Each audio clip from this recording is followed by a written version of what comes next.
अस्सलामुअलैकुम वरहमतुल्लाहि वबरकातुहू। मैं सज्जाद सरफराज़ आप तमाम हज़रात का मेरे चैनल सरफराज़ एकेडमी में खैर मक़दम करता हूँ। आज की हमारी क्लास या आज का हमारा वीडियो इक्तिसाब लर्निंग में बिहेवियरिज़म के उन्वान पर होगा। यानी बिहेवियरिज़म क्या है या कौन कौन सी थ्योरीज़ इसमें शामिल है। पहली थ्योरी जो है पावलोव का क्लासिकल मशरूतियत का नज़रिया है, यानी कि पावलोव क्लासिकल कंडीशनिंग थ्योरी भी इसको कहा जाता है। ये नज़रिया बहुत इंपॉर्टेंट माना जाता है और इसके तालीमी इत्तलाक़ात के बारे में भी हम इस वीडियो के अंदर देखेंगे। वीडियो को स्टार्ट करने से पहले एक रिक्वेस्ट ये है कि अगर आपने मेरे चैनल को सब्सक्राइब नहीं किया है तो सब्सक्राइब कर लीजिए और बेल आइकॉन भी दबा दीजिए ताकि आपको मज़ीद नोटिफिकेशंस आए तो इस वीडियो से मुताल्लिक़ या टेट से मुताल्लिक़ मिल सके। चलिए क्लास की तरफ बढ़ते हैं। फर्स्ट इसके बारे में थोड़ा सा थ्योरी देख लेंगे हम कि जनरल मालूमात इसके बारे में पावलोव के बारे में क्या है। इस नज़रिए को पेश करने वाला माहिर नफ्सियात इवान पावलोव है। इवान पावलोव एक रूसी माहिर नफ्सियात था। इसका ताल्लुक़ रूस से था और इस नज़रिए को पावलोव ने पेश किया। इस नज़रिए को रिस्पोंडेंट कंडीशनिंग या कंडीशनिंग रिफ्लेक्स भी कहा जाता है। ये वो नाम है जो क्लासिकल कंडीशन थ्योरी के नाम से रखे गए हैं। इसको क्लासिकल कंडीशनिंग भी कहा जाता है या ये दो नाम जो वीडियो में शुमार है इस ये नाम से भी उस मशरूतियत के अमल को जाना जाता है। चौथा पॉइंट है, देखिए क्लासिकल मशरूतियत दरअसल कुदरती मोहिज को मसनवी मोहिज से जोड़ना है। ये है देखिए important point, concept of the theory. यानी कि मशरूतियत असल उस चीज़ को कहते हैं जिसमें कुदरती मोहिज को इस काबिल बनाए कि मसनवी मोहिज से जोड़कर रद्द-ए-अमल का इजहार करें। कुदरती मोहिज को मसनवी मोहिज से जोड़ना ही थ्योरी का असल कॉन्सेप्ट है। अब इसके बारे में हम तजुर्बा जब पढ़ेंगे तजुर्बे में ये बात देखेंगे, इस चीज़ को जहन में रखिए आप। नेक्स्ट पाँचवा पॉइंट है, देखिए इस किस्म की मशरूतियत में मकसद मसनवी मोहिज का इस्तेमाल करते हुए किसी जानदार से कुदरती रद्द-ए-अमल हासिल करना है। यानी कि आप यहाँ पर आर्टिफिशियल स्टिमुलस या न्यूट्रल स्टिमुलस को इस्तेमाल करते हुए किसी जानदार से कुदरती रद्द-ए-अमल हासिल करना है। यहाँ पर एक पॉइंट ये है कि कुदरती मोहिज से कुदरती रद्द-ए-अमल हासिल होता है, ये तो फितरी चीज़ है, लेकिन पावलोव ने मसनवी मोहिज का इस्तेमाल करते हुए कुदरती रद्द-ए-अमल किस तरह से हासिल किया ये जानना मशरूतियत है। इसी के ऊपर थ्योरी बेस्ड है। चलिए हम थ्योरी के मुतालिक कुछ इंपॉर्टेंट टर्म्स पढ़ते हैं। पहला है देखिए गैर मशरूत मोहिज, अनकंडीशनिंग स्टिमुलस इसको इंग्लिश में कहा जाता है। शॉर्ट फॉर्म में देखिए यूसीएस। यूसीएस क्या है? यूसीएस एक मोहिज है जो कुदरती तौर पर कुछ ख़ास रद्द-ए-अमल लाता है। यानी ये मोहिज रद्द-ए-अमल लाता है। कौन सा रद्द-ए-अमल लाता है? मिसाल के तौर पर ये मोहिज क्या है? ये मोहिज खाना है। यानी कि कुत्ते के सामने रखी गई ग़िज़ा को पावलोव ने यूसीएस गैर मशरूत मोहिज का नाम दिया है। ये कॉन्सेप्ट फर्स्ट है। देखिए दूसरा है गैर मशरूत रद्द-ए-अमल।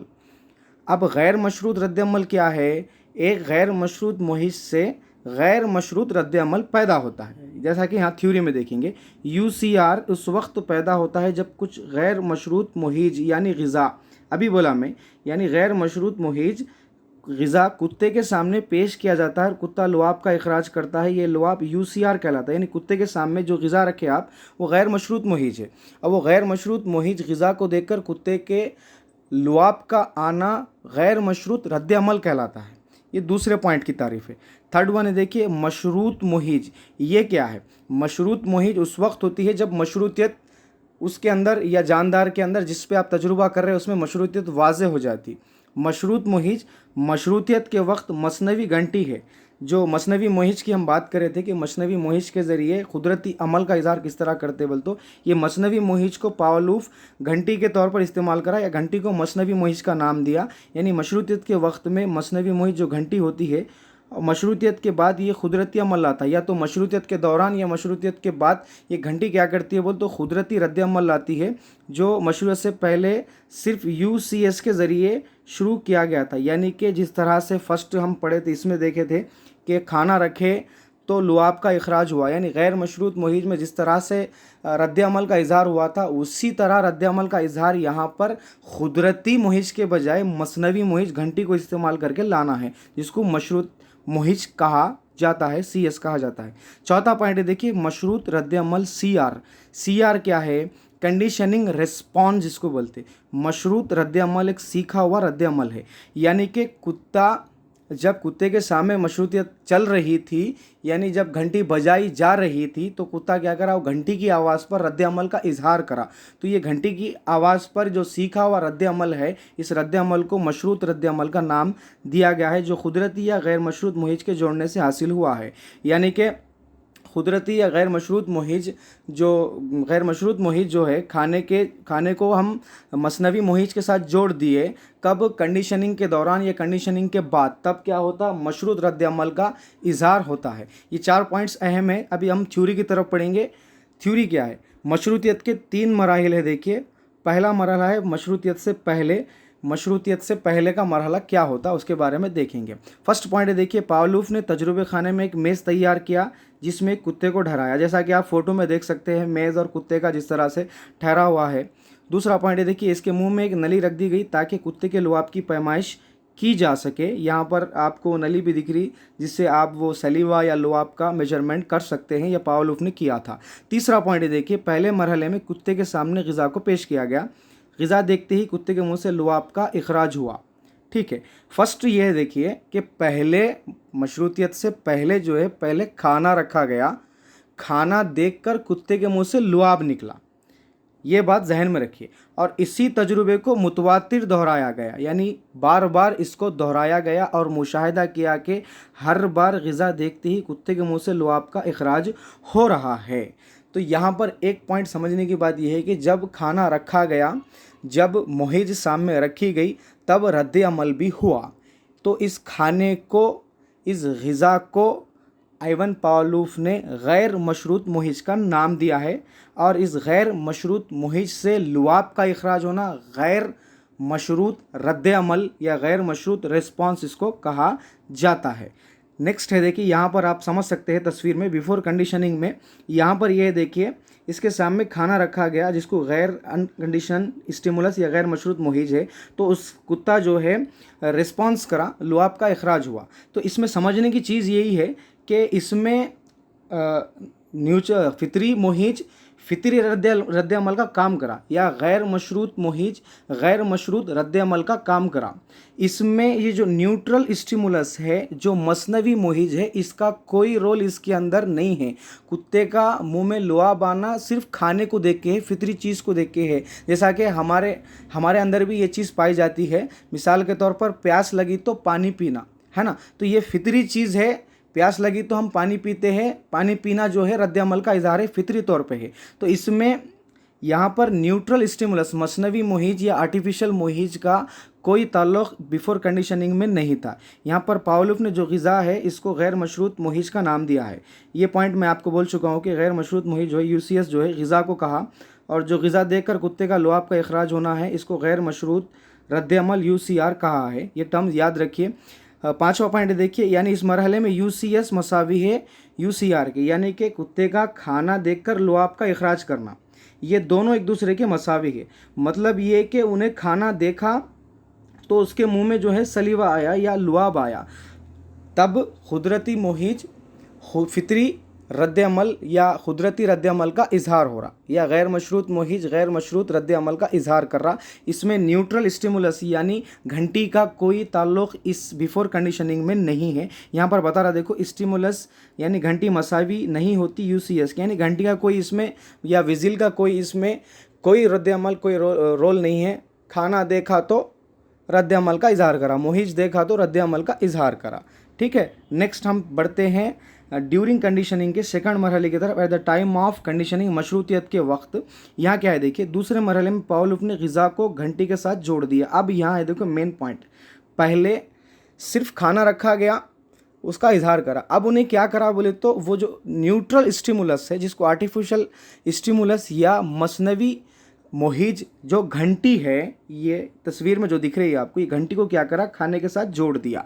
अब जोड़ने के बाद क्या करा, पहले घंटी बजाई, फिर खाना कुत्ते के सामने पेश किया। इस अमल को मुतवातिर दोहराया, पहले घंटी बजाया फिर खाना लाया।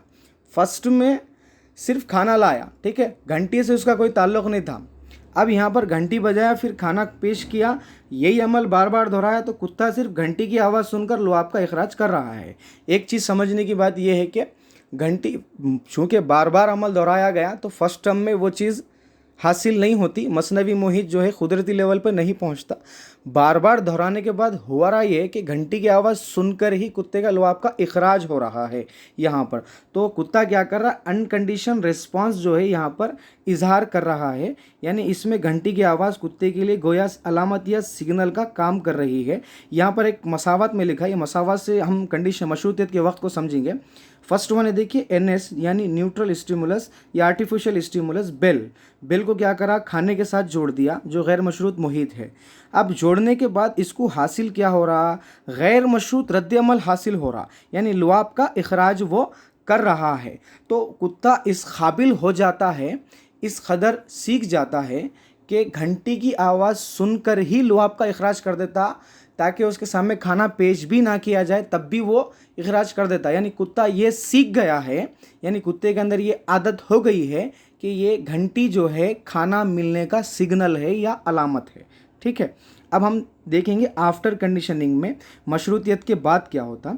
अब यहाँ पर है देखिए, अब सिर्फ यहाँ पर तीसरे मरहले में पावलोव ने सिर्फ घंटी बजाई और मुशाहिदा किया कुत्ता सिर्फ घंटी की आवाज़ सुनकर लुआब का इखराज कर रहा है जैसा वो खाना देखकर कर रहा था। यानी कि अब खाना पेश नहीं किया गया, अब सिर्फ घंटी बजाई गई।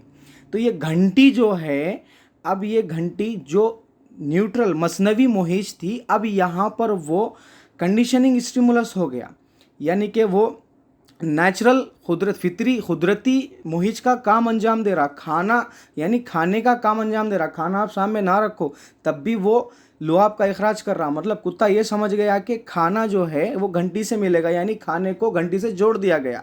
तो खाने की जगह जो है यहाँ पर घंटी ले ली या विजिल ले ली। तो कुत्ता ये कंडीशनिंग स्टिमुलस को देखकर कंडीशनिंग रिस्पॉन्स का इजहार कर रहा है। इस तरह कुत्ता घंटी की आवाज़ से कंडीशन हो गया और सीख गया कि घंटी की आवाज़ खाना मिलने की अलामत है। यहाँ मसावात से हम समझेंगे, देखिए कंडीशनिंग स्टिमुलस बेल, यहाँ तीसरे में जो बेल है वो अब आर्टिफिशियल नहीं रही, वो अब जो है वो कंडीशनिंग स्टिमुलस होगी, यानी कुदरती तौर पर वो खाने की जगह इख्तियार कर ली है। तो जिसकी वजह से कंडीशनिंग रिस्पॉन्स यानी सैलिवेशन जो है कुत्ते के अंदर इखराज हुआ, या दहन का इखराज हुआ या लुआब का इखराज हुआ। ठीक है, ये था थ्योरी। अब पढ़ेंगे हम इसके मुतालिक सम टर्म्स के बारे में पढ़ेंगे। देखिए, गैर मशरूत हरकत गैर इरादी होते हैं और मोहिज पैदा होने पर रद्द-ए-अमल खुदकार अंदाज में पैदा होती है। यानी कि जो गैर मशरूत हरकत होते हैं वो गैर इरादी होते हैं और मोहिज के पैदा होने पर रद्द-ए-अमल खुदकार अंदाज में पैदा होती है। यानी कि आप किसी के सामने मोहिज ला लिए तो जाहिर सी बात है वो रद्द-ए-अमल होता है। मोहिज क्या है, बार बार लफ्ज़ इस्तेमाल हो रहा। मोहिज मतलब ऐसी चीज़ है जिससे देखकर आपका दिल ललचाए या आपके अंदर लालच पैदा हो। जैसा कि कुत्ते के सामने खाना रखे तो कुत्ता लालच के अंदाज में लुआब का इखराज करा। ठीक है, तो मोहिज उसको कहते हैं। तो यानी मोहिज के पैदा होने पर रद्द-ए-अमल भी पैदा होता है खुदकार अंदाज में, अगर इन बेसाख्ता और खुदकार अमाल के साथ नए मोहिजात को जोड़ दे। अब यहाँ पर देखिए, जो बेसाख्ता और खुदकार अमाल जो रद्द-ए-अमल के साथ या बेसाख्ता चीज़ों के साथ अगर नए मोहिजात को या नए स्टिमुलस को जोड़ दे तो इस अमल को मशरूतियत कहते हैं। मिसाल के तौर पर जैसा खाने के साथ हमने बिल को जोड़ दिया था, जोड़ने से हमको रद्द-ए-अमल आया, ये मशरूतियत कहलाता है। मिसाल के तौर पर खाने का लुआब के साथ फितरी ताल्लुक़ है, जब भी कुछ खाया जाएगा लुआब बेसाख्ता तौर पर पैदा होगा। ये तो मालूम है, हम खाते हैं तो लुआब हमारे जो है बेसाख्ता तौर पर हमारे अंदर पैदा होगा। यही लुआब अगर खाने के बजाय किसी और चीज़ से पैदा होने लगे तो ये अमल मशरूतियत कहलाता है। यानी कि अब खाने से तो पैदा हो रहा, बजाय खाने की कोई ऐसा चीज़ या कोई ऐसी मोहिज इस्तेमाल करें जिससे हम रद्द-ए-अमल का इजहार करें, या हम जैसा कि कुत्ता वहाँ पर लुआब का इखराज कर रहा था घंटी की आवाज़ सुनकर, बजाय इस तरह से यहाँ पर लुआब के बजाय कोई ऐसी खाने के बजाय या ऐसी चीज़ इस्तेमाल करें जिसे देखकर हम रद्द-ए-अमल का इजहार कर दे, इसको मशरूतियत या कंडीशनिंग कहा जाएगा। इसका एक उसूल है, देखिए कंडीशनिंग का, तख़वियत।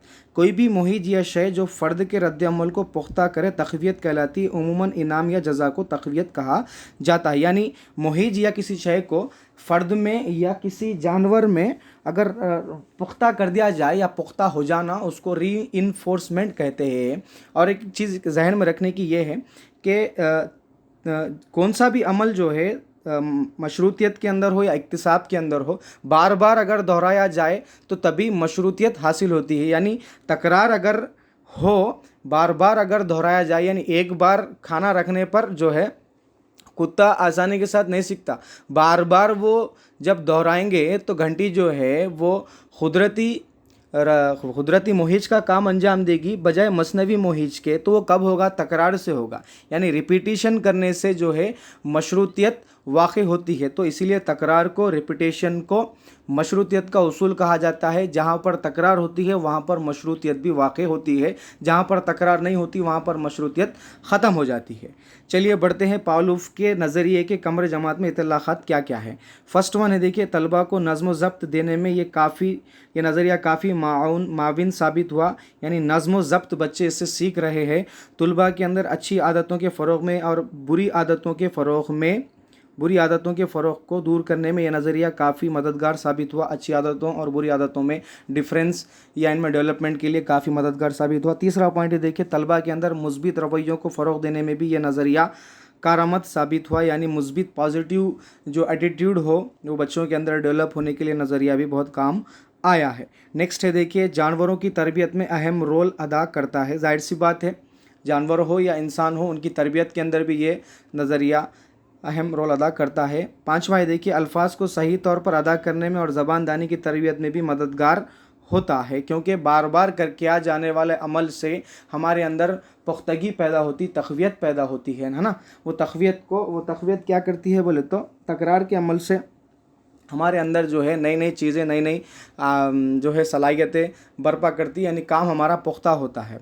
छठवां पॉइंट है, देखिए, तलबा के अंदर डर व खौफ को दूर करने में नज़रिया माविन साबित हुआ है। तो ये तालीमी इतलाक़ात है जो पावलोव के नज़रिए से हासिल करदा है।